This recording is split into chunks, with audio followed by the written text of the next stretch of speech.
greatest gift you can give to yourself is the unconditional permission to let go. And what it took me were 3 realizations.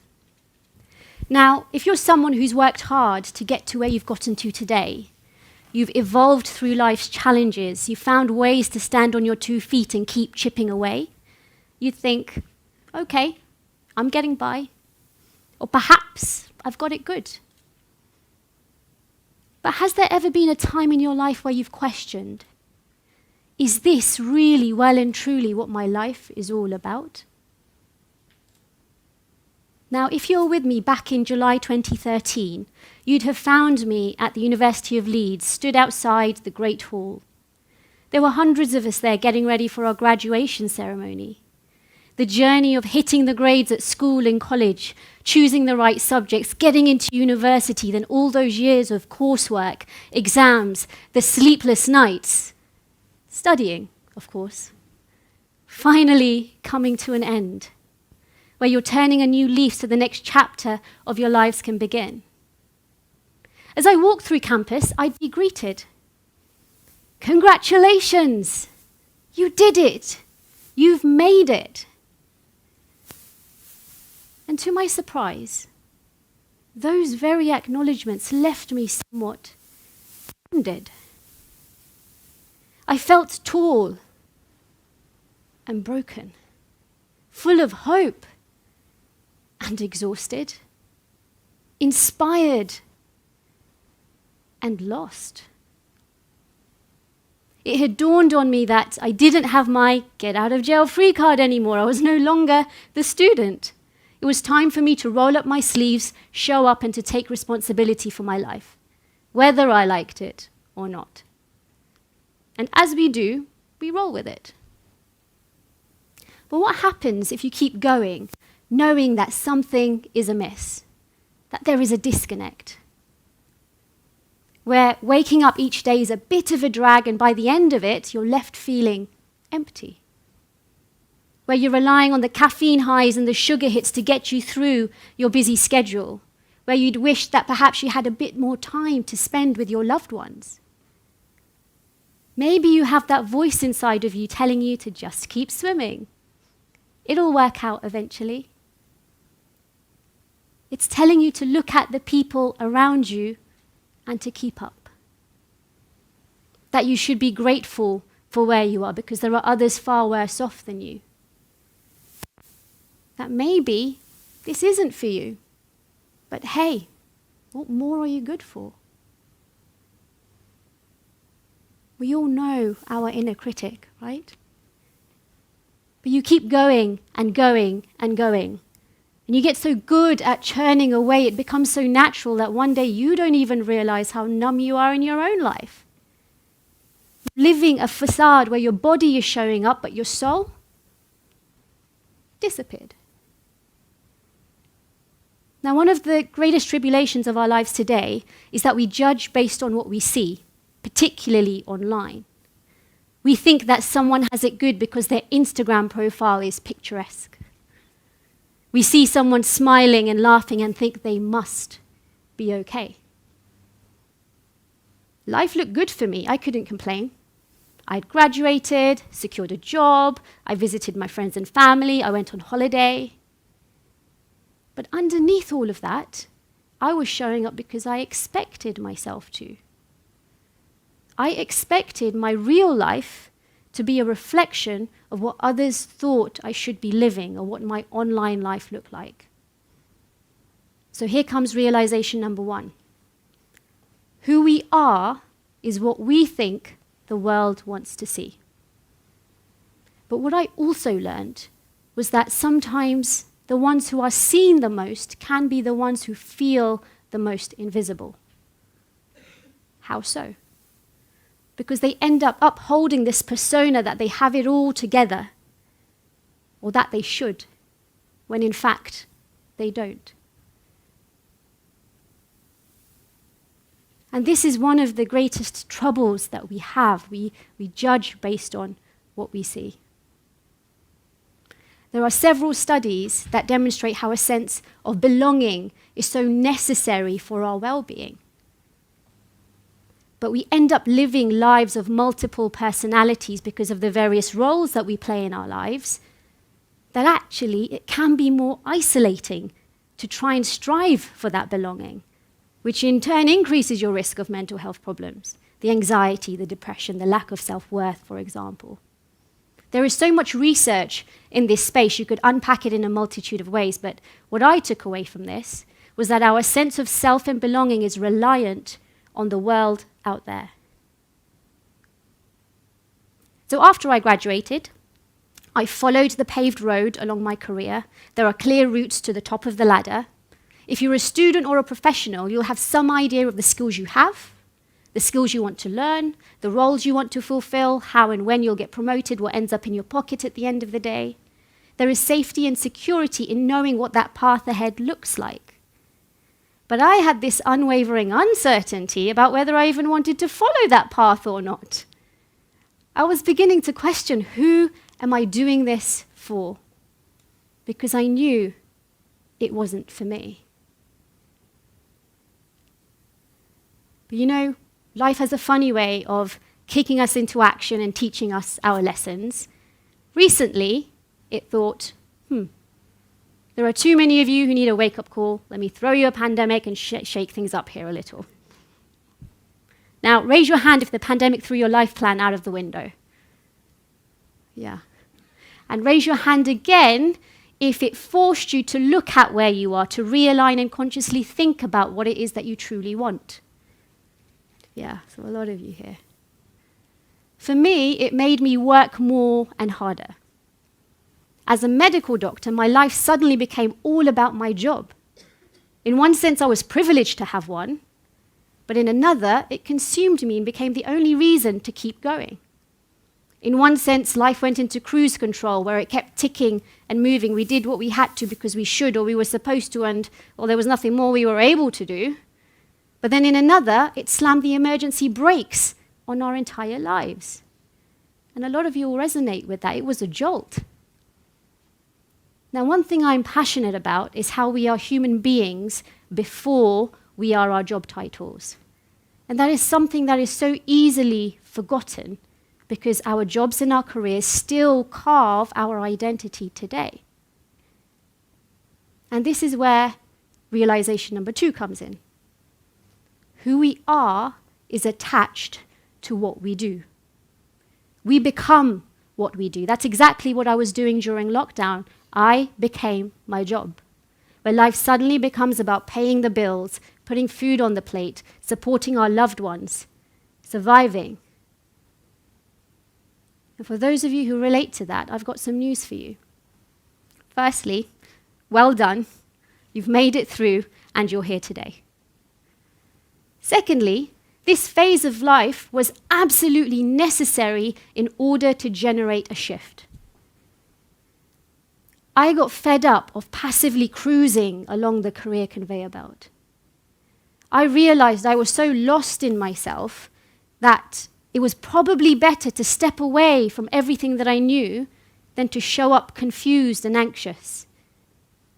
I realized that carrying on the way I was, burning out, overwhelmed, disillusioned, impacted the way I showed up for my team, my clients, my patients, even for my family. I saw firsthand the mental health impact, the stories of breakdowns, the attempted suicide, the attempts that were successful. And some of those in my very own colleagues. People taking their lives because they're living disconnected, overworked, underappreciated, isolated, unheard. But they keep showing up because they think they should, until they couldn't. I realized I was shrinking and hiding away. I was following suit. I was heading right in that direction, and I could see it. Something needed to change. So I took a step back, and I resigned from my job. And that day, I remember thinking when I was at home. I remember noticing the color of my skin. This is a part of my story. The culture, the faith that I grew up with, the societal expectations and norms that come with it, is a part of my story. The job I had and the expectations of such a career was a part of me. I realized how guilty I felt for not living up to it. And I got present to how I had attached my entire identity to all of this. Now, if who we are is one, what we think the world wants to see, two, attached to what we do, and the cost is our sense of self-worth, self-acceptance, self-love, then carrying who I knew myself to be was far worse than having any sense of self at all. And this was a particularly transformative point in my life. I had just let go of my career and everything I had trained for. I let go of the expectation to live a certain life based on my background. I let go of the need to follow any paved path. I was afraid. But I also felt light. There was nothing for me to do, nothing for me to achieve, nothing I needed to live up to, nothing I needed to be. It was like this empty space had opened up in front of me that I could step into and create anything that I wanted for myself in my life with no strings attached. Can you imagine that? If I asked you to release yourself from your job titles, from your day-to-day businesses, from your family roles, from everything that you know yourself to be, just for a moment, let it all go. Surrender. Do you sense that lightness? That's exactly what I felt. But just for a moment, because what happened next was this. Uh-oh. What have I done? My mind was in chaos. There was so much noise, the despair, the anxieties. My heart was pounding. I was trembling. I was sweating. Have you ever made a decision and then moments later regretted it? That's what it felt like. But I held on. I let all that noise flow through until it had nothing left to say. And for the first time, I looked at myself. I studied myself. I read books. I challenged my mindset. I took myself on coffee dates. I went traveling and met some incredible human beings around the world. I grew.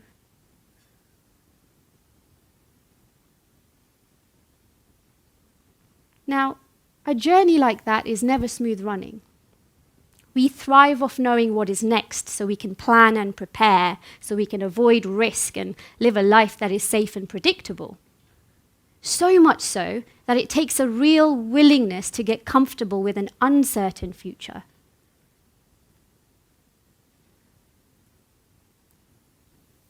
But that's what it took. That's where realization number 3 comes in. Who we are, what we do, what the world sees, doesn't actually matter. There's a brilliant quote by Oscar Wilde, and it goes like this. If each day you are unsure of who you are and what you know, you will never become anything, and that is your greatest reward. A little counterintuitive, don't you think? But that's what was needed. When I let go of everything I knew myself to be, it liberated me. It was my greatest reward. How many of you quit jobs, courses, activities that didn't work for you and it freed you up? Yeah. And as much as this journey will long continue, it has been the most grounding blessing of my life to realize that losing myself was what was needed to keep me alive. That was needed to allow for this multi-passionate human being to emerge. It is my honor and privilege to live the color, the culture, the faith that I am. I get to serve as the inspired doctor, not the burnt out one. I get to transform lives as a coach and as an entrepreneur. I get to impact the world in ways that are true and authentic to me. It's not about holding on to your backgrounds and your careers. It's about being human before being any title or label you've given yourself. It's about celebrating yourself and outgrowing yourself. Identity doesn't have to be about what the world sees and what you do. It doesn't have to be about where you're from or what you look like, conditions that you have, decisions that you've made, things that have happened to you in your life, or any life experiences that you've had. It doesn't even have to be about finding yourself. It's the courage to choose yourself stripped of everything. Bare, but true. It's not seek and you shall find. There's nowhere to look. It's let go and let be. And then let yourself emerge. You get to pick up the pen and write your story. You get to turn the page and start a new chapter whenever you want. You are worthy of being the most beautifully imperfect character ever written. We have been conditioned to have such a tight grasp on our concept of identity because it grounds us. It determines our values and our beliefs. It has us belong. But my life transformed the moment I experienced the power in losing it. It's not something that needs to be hidden, upheld, or protected even. It's something that needs to be set free. Thank you.